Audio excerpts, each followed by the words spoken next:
أعوذ بالله من الشيطان الرجيم بسم الله الرحمن الرحيم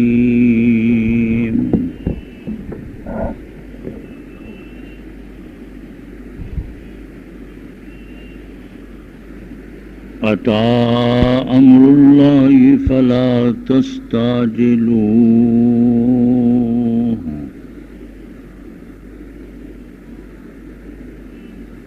سبحانه وتعالى عما يشركون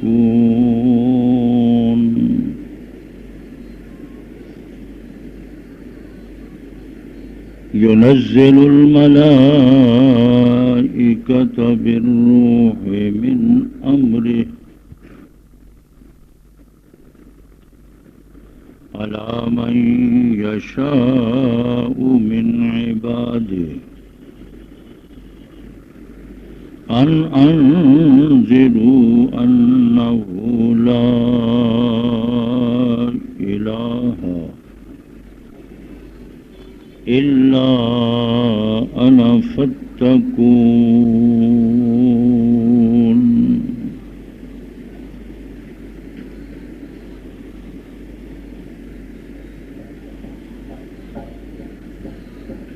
اللہ کا حکم پہنچ چکا ہے سو جلدی نہ کرو تم پاک ہے وہ اللہ اور برتر ہے ان معبودوں سے جو وہ لوگ شریک ٹھہراتے ہیں اتارتا ہے اللہ فرشتوں کو ساتھ وحی کے جو کہ اس اللہ کے حکم میں سے ہے جس پر چاہتا ہے اپنے بندوں میں سے یہ کہ ڈرا دو تم کہ بے شک نہیں کوئی معبود مگر میں ہی سو ڈرو تم مجھ سے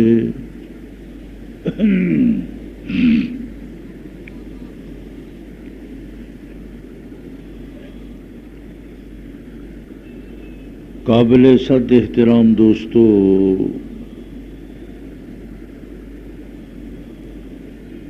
14واں پارہ سورۃ النحل مکی سورت 128 آیات اور 16 رکوع ہیں۔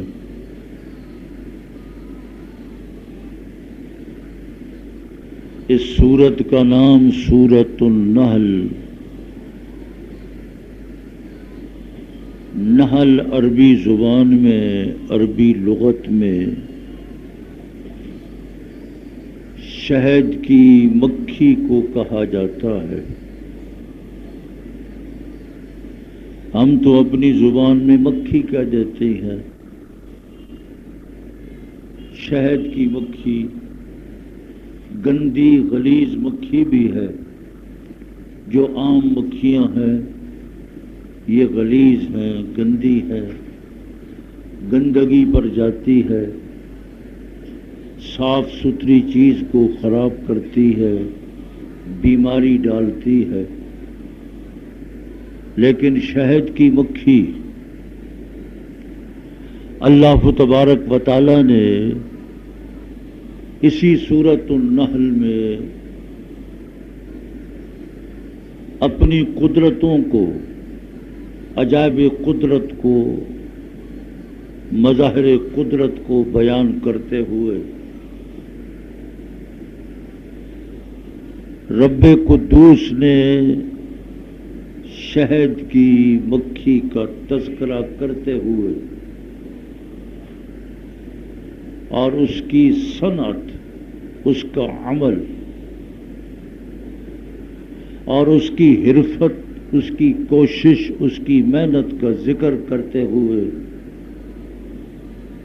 خداوند قدوس نے شہد کی مکھی کو اپنی آیات توحید میں سے، آیات رب میں سے، آیات معبود میں سے بطور نشان کے اور بطور علامت کے شہد کی مکھی کو پیش فرمایا ہے، دعوت دی ہے کہ اگر تمہیں خدا کی توحید سمجھ نہیں آتی تو میری توحید کو، خدا کی ربوبیت کو، خدا کے معبود ہونے کو، خدا کی قدرتوں کو دیکھنا ہے تو شہد کی مکھی میں غور فکر تدبر سے، نظر و فکر سے کام لو۔ قرآن مقدس کی 114 صورتیں ہیں، کسی مناسبت کے اعتبار سے ہر سورت کا نام موجود ہے، 114 صورتیں، ہر سورت کا الگ الگ نام۔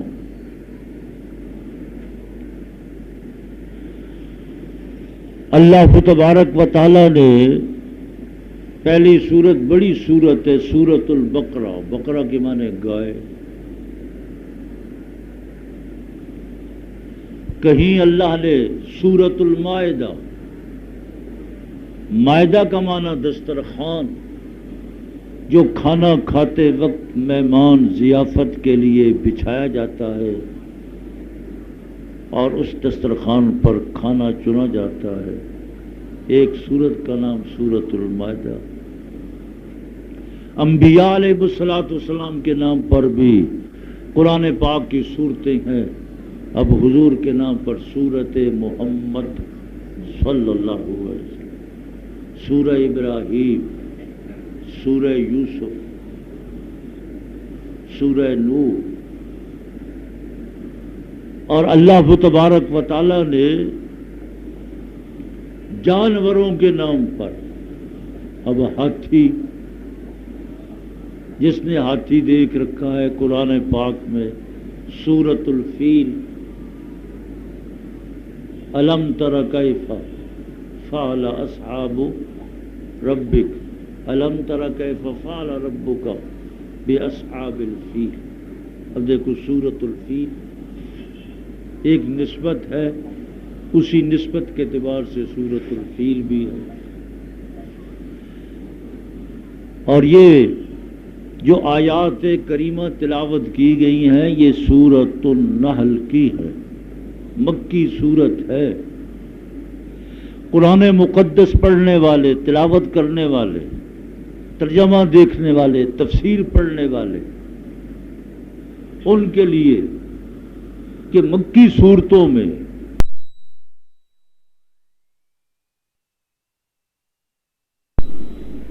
قرآن مقدس نے اصولی مسائل جو عقیدے کے مسائل ہیں، اعتقادی مسائل ہیں، ایمانی مسائل کو اور ایمانی امور کو بیان فرمایا ہے۔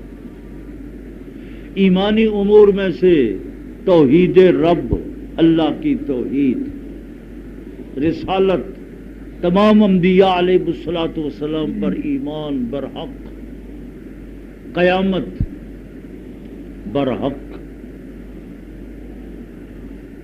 تو قرآن مقدس کی تلاوت کرنے والے، پڑھنے والے بخوبی جانتے ہیں کہ مکی صورتوں میں یہ تین مضامین، قیامت، توحید، رسالت، پھر توحید پر عقلی نقلی دلائل، آفاقی دلائل، انفسی دلائل، اللہ پاک اپنی قدرتوں کو علامت کے طور پر، نشان کے طور پر، شناخت کے طور پر اللہ تبارک و تعالی مسلسل پیش فرماتا ہے، دعوت دیتا ہے۔ ایسے ہی رسالت پر کہ رسالت برحق، خدا کی طرف سے آنے والے انبیاء علیہ الصلوۃ والسلام یہ خدا کے برگزیدہ اور اللہ کے مصطفیٰ مجتبی، خداوند قدوس نے مخلوق میں سے 1,24,000 کم و بیش انبیاء علیہ السلام کا خود انتخاب کیا، اپنی رسالت، اپنے پیغام، اپنی وحی، اپنی شریعت، اپنا حکم ان کے قلوب مطہر پر اللہ نے نازل فرمایا۔ وہ تمام انبیاء علیہ السلام خدا کے خلیفہ، اللہ کے جانشین فی الارض، انی جاعل فی الارض خلیفہ، جیسے حضرت آدم علیہ السلام کے بارے میں اللہ تبارک و تعالیٰ نے تذکرہ فرمایا فرشتوں کے سامنے کہ میں اپنا جانشین زمین میں اب بنانا چاہتا ہوں۔ حضرت آدم اللہ کے جانشین، بعد میں آنے والے تمام انبیاء علیہ السلام بھی خدا کے جانشین تھے۔ اللہ کی کلام ان کے قلوب پر اترتی تھی، ان کو حکم تھا اب لوگوں کو دعوت دو، رسالت پر حق ہے۔ لیکن صرف رسالت نہیں بلکہ رسالت پر ایمان لانے کے لیے، عقیدہ بنانے کے لیے، اعتقاد پختہ کرنے کے لیے قرآن مقدس نے پھر یہاں بھی عقلی دلائل، نقلی دلائل، ایسے ہی قیامت کا مسئلہ، قیامت برحق ہے، اب مر رہے ہیں، زمین کھا جائے گی، ہڈی بوٹی بال ہر چیز کو مٹی کھا جاتی ہے، مٹی ہو جاتی ہے، عظاماً نخرا۔ فرمایا قیامت کے دن اللہ تبارک و تعالی اسی مٹی پر اپنی نقاشی، اپنی قدرت کا اظہار کرتے ہوئے پھر آپ کا یہی جسم جو 6 فٹ کا 5 فٹ کا جسم ہے، اللہ پاک اس کو دوبارہ پھر زندہ کر کے اپنی کچہری میں، میدان قیامت میں، اللہ کا جو سپریم کورٹ ہے، سب سے بڑا، جتنے دنیا کے سپریم کورٹ کے جج ہیں، حکمران ہیں، اور میرے اور آپ جیسے فقیر ہیں، سب خدا کی کچہری میں کھڑے ہوں گے۔ نمرود و شداد بھی، فرعون بھی، ہر آدمی، سب اللہ کے سامنے۔ وہاں کسی کا بس نہیں چلے گا، کوئی بول نہیں سکے گا، لا یتکلمون، کوئی بول نہیں سکے گا، سناٹا ہوگا، سناٹا ہی سناٹا، کہیں سے صرف کوئی چلے گا تو پاؤں کی، قرآن پاک کہتا ہے، کھس کساٹ کی آواز آئے گی، اور ہر آدمی اپنے غم میں اور اپنی فکر میں غوطہ زن ہوگا، ڈوبا ہوا ہوگا، کیا بنے گا، کیا ہوگا، کیا فیصلہ ہوگا، اللہ کی طرف سے کیا آرڈر ملنے والا ہے۔ اپنے اعمال کا مطالعہ کر رہا ہوگا، اپنی زندگی کی ریل، اپنے اعمال کی وہ ریل اس کے دماغ میں چلتی رہے گی۔ اس لیے اللہ پاک نے قیامت کے مسئلے کو وہی عقلی نقلی دونوں رنگوں میں، یہ مکی صورت ہے، اس سورہ نحل کے اندر اللہ تبارک و تعالیٰ نے اسی اصول کے مطابق اپنی توحید، خدا کی توحید، مسئلہ رسالت، مسئلہ قیامت، صداقت قرآن، قرآن اللہ کی سچی کتاب۔ حضرت مولانا عبید اللہ صاحب سندھی رحمت اللہ علیہ ارشاد فرماتے ہیں، سورۃ النحل میں اللہ تبارک و تعالیٰ نے عالمی پروگرام پیش فرمایا، عالمی پروگرام، دنیا کا پروگرام، اور فرمایا اسی صورت میں یہ جو خطبے کے اندر خطیب جمعہ کے دن آپ دیکھتے ہیں یہ آیت کریمہ پڑھتا ہے، ان اللہ یأمر بالعدل والاحسان وایتاء ذی القربى وینہی عن الفحشاء والمنکر والبغی یعظکم لعلکم تذکرون۔ یہ آیت کریمہ سورۃ النحل کی ہے، اور اس آیت کریمہ میں عالمی پروگرام پیش کیا جا رہا ہے کہ تو پوری دنیا میں، پورے عالم میں عدل و انصاف قائم کرو، بالعدل والاحسان وایتاء ذی القربی، قرابت داروں کے حقوق ادا کرو، وینہی عن الفحشاء والمنکر، بے حیائی منکر باتوں سے، خلاف شرع، منکر کا معنی عام فعل، جس کا شریعت نے حکم نہیں دیا، جس کام کا وہ منکر، فرمایا منکر سے، امر منکر سے، غیر شرعی امور سے، غیر شرعی باتوں سے، غیر شرعی اعمال سے، غیر شرعی گفتگو سے، غیر شرعی افعال سے اپنے آپ کو دور رکھو، بچو، الگ تھلگ ہو جاؤ۔ یعظکم لعلکم تذکرون، اور پھر واعظ، اللہ تمہیں واعظ کرتا ہے، نصیحت کرتا ہے۔ اور یہ آیت کریمہ حضرت عمر ثانی، حضرت عمر ابن عبدالعزیز، جن کو عمر ثانی تاریخ میں کہا جاتا ہے، حضرت عمر فاروق رضی اللہ تعالیٰ عنہ کے نواسی کے بیٹے ہیں، آپ کی اولاد میں سے ہیں، اللہ، آپ کی اولاد میں سے یہ وہی بیٹی ہے کہ حضرت عمر فاروق رضی اللہ تعالیٰ عنہ رات کے وقت اپنا لباس تبدیل کر کے، اپنا انداز تبدیل فرما کر، ایک عام شہری، ایک دیہاتی کی شکل میں، دیہاتی کے روپ میں لوگوں میں گھل مل جاتے تھے، مطالعہ کرتے تھے، دیکھتے تھے میری رعایا کس حال میں ہے۔ رات کے وقت چکر لگا رہے ہیں، دیکھ رہی ہیں، اندھیرا ہے، لوگ گھروں میں سو رہے ہیں، ایک گھر سے آواز آتی ہے، ماں اپنی بیٹی کو کہہ رہی ہے، بیٹی اب صبح پھوٹنے والی ہے، دودھ میں پانی ملا دو۔ اللہ، دودھ میں، اب دودھ میں پانی نہیں ملایا جاتا، اب الٹ کیا جاتا ہے۔ اللہ اکبر، ہم نے تو پانی دودھ میں نہیں ملایا، دودھ کو پانی میں ڈال دیا، ہم نے برف ڈالی ہے، دودھ خراب ہو جائے گا، اب آپ کو دودھ خالص نہیں ملتا، بہت مشکل ہے۔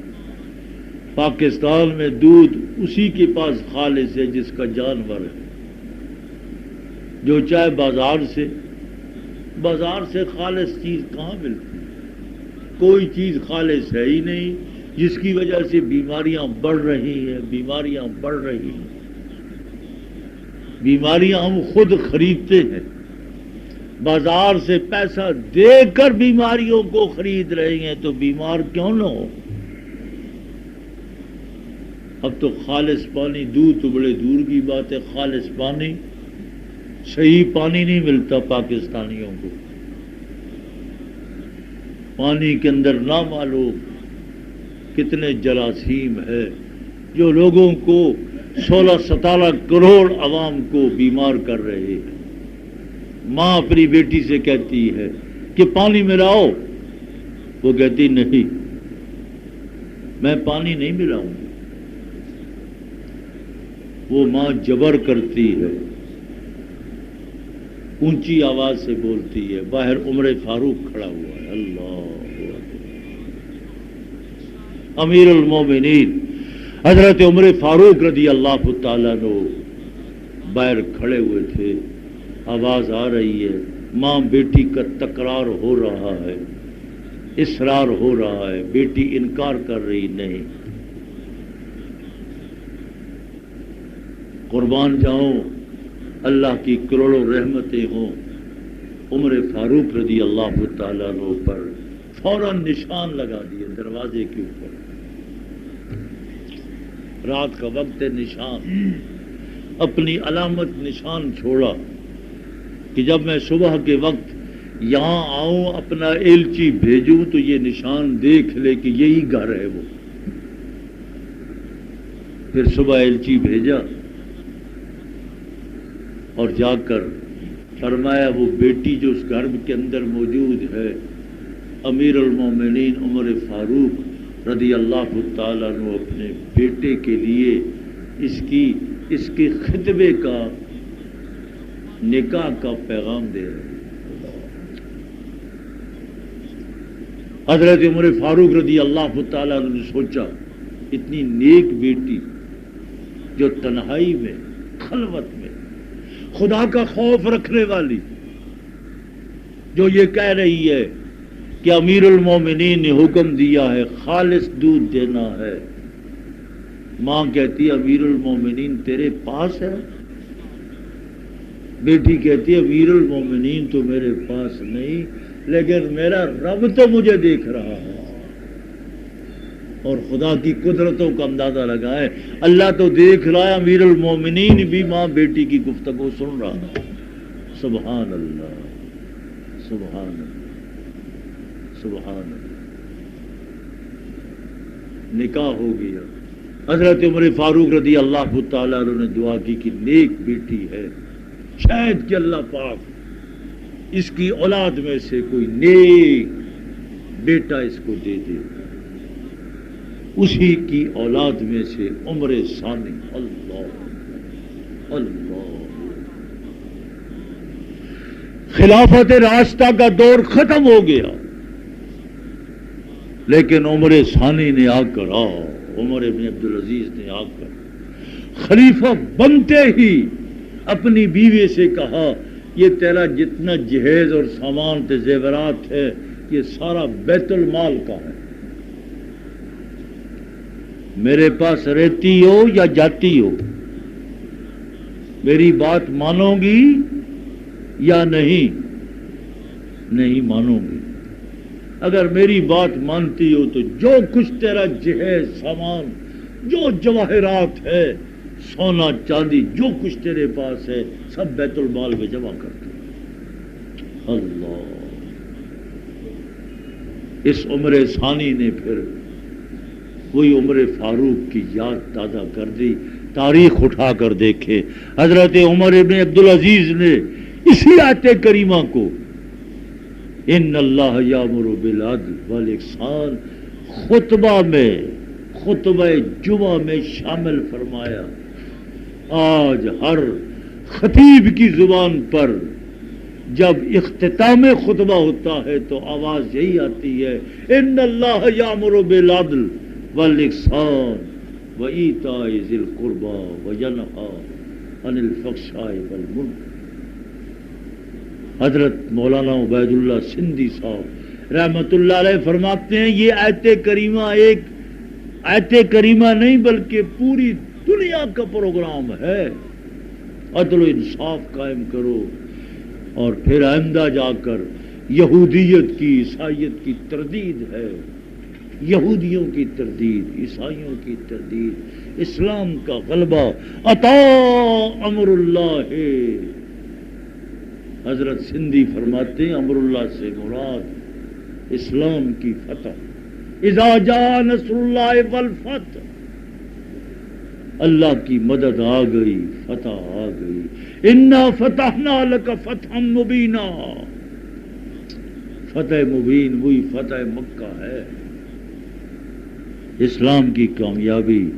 عطا امر اللہ ہے. اس کو بھی صیغہ ماضی سے جو یقینی بات ہوتی ہے قرآن مقدس اس کو ماضی کی صیغے سے تعبیر کرتا ہے کہ آنے والا خدا کی طرف سے آنے والی چیز اتنی یقینی کہ ماضی کی صیغے کے ساتھ خود قرآن مقدس نے اللہ کریم نے اس کو تعبیر کر کے فرمایا عطا امر اللہ فلا تستعجلوا. وآخر دعوانا الحمد للہ رب العالمین. الحمد للہ رب العالمین. والعاقبۃ للمتقین والصلاۃ والسلام علی رسولہ محمد وآلہ واصحابہ اجمعین۔ یا الہ العالمین فہم قرآن عطا فرما، اے اللہ قرآن پڑھنے سمجھنے کی توفیق عطا فرما، تعلیم و تعلم کے ساتھ وابستہ فرما۔ یہ انبیاء علیہ الصلوۃ والسلام کا کام، تمام انبیاء کا کام تعلیم و تعلم، پڑھنا پڑھانا، دعوت، ارشاد، یہ انبیاء کا کام بہت بلند کام ہے، اونچا کام ہے۔ اے اللہ تعلیم و تعلم سے تعزیز متعلق فرما، تعزیز اسی کے دامن کے ساتھ وابستہ فرما۔ اے اللہ ایسی تعلیم و تعلم پر خاتمہ فرما۔ اے اللہ رمضان کا مہینہ ہے، تیری طرف سے برکتوں کا اور رحمتوں کا نزول شروع ہو چکا ہے، ہم سب کو برکتیں عطا فرما۔ اے اللہ ہمیں برکت چاہیے، رحمت چاہیے، اے اللہ اپنی رحمت برکت عطا فرما۔ جس بات میں تو راضی ہے اے اللہ تو راضی ہو جا۔